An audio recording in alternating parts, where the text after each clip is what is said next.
Mak TV. C'est le Dr Issa Faye, secrétaire général du SARA, chercheur à l'ISRA, basé au Centre national de recherche agronomique de Bambey. Merci beaucoup. Je pense que nous sommes à un moment charnière de la vie de notre nation. Le Sénégal, avec les autorités qui viennent d'être nommées à la tête de ce pays, ont une ambition ferme d'atteindre l'autosuffisance alimentaire. Et cela nécessite forcément que les structures comme les nôtres, qui ont en charge la recherche agricole, puissent véritablement donner un accompagnement nécessaire pour l'atteinte de cet objectif. Et donc nous, en tant que syndicat, nous avons pensé qu'il était opportun de se réunir et de mener une réflexion autour des différents programmes, en tout cas qui sont en train d'être préparés par le nouveau gouvernement, pour véritablement verser dans la contribution, en tout cas les idées et en tout cas les orientations que nous pensons être les meilleures. Justement, c'est l'un des points sur lesquels notre réflexion va porter.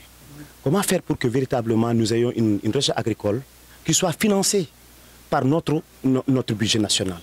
Vous savez, si véritablement on ne dépend que du financement extérieur, il va de soi que nous n'aurons jamais une recherche agricole à même de produire les résultats attendus par les producteurs, les agropasteurs. C'est justement le sens véritablement de cette rencontre. Nous allons réfléchir pour trouver les meilleurs mécanismes pour permettre à la recherche agricole d'avoir le financement qu'il faut pour véritablement pouvoir donner les résultats attendus de la recherche qui vont certainement être le socle du développement agricole. Voilà, justement, ça c'est un des acquis de l'ISRA.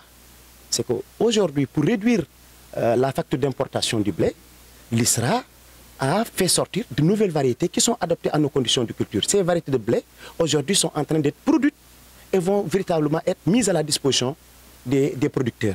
Et certainement, voilà, ça va réduire la facture d'importation. À ce niveau-là, il y a encore beaucoup d'efforts à faire. Véritablement, un atelier comme celui-là peut véritablement donner des orientations stratégiques, comment faire la multiplication des semences, comment faire pour que cette production soit en tout cas au rendez-vous. Oui, non, déjà les tests sont concluants. Les tests ont montré qu'effectivement ces variétés étaient assez performantes et adaptées à nos conditions de culture.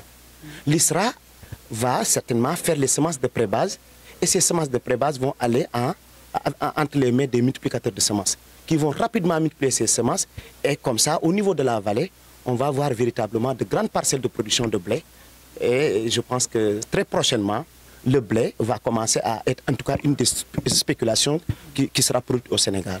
Et crescendo, on va regarder comment étendre en tout cas la zone de production en regardant des variétés beaucoup plus adaptées à nos conditions de culture dans le centre éventuellement du pays. Nous avons un déficit en personnel. Justement, ça fait partie des contraintes.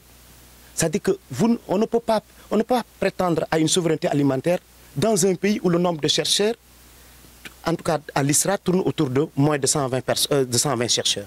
Vous voyez? Alors, les nouvelles autorités ont pensé qu'elles allaient nous recruter 20 chercheurs par an. Ce qui, au bout de 5 ans, va nous permettre d'atteindre plus de 200 chercheurs, voire 300 chercheurs.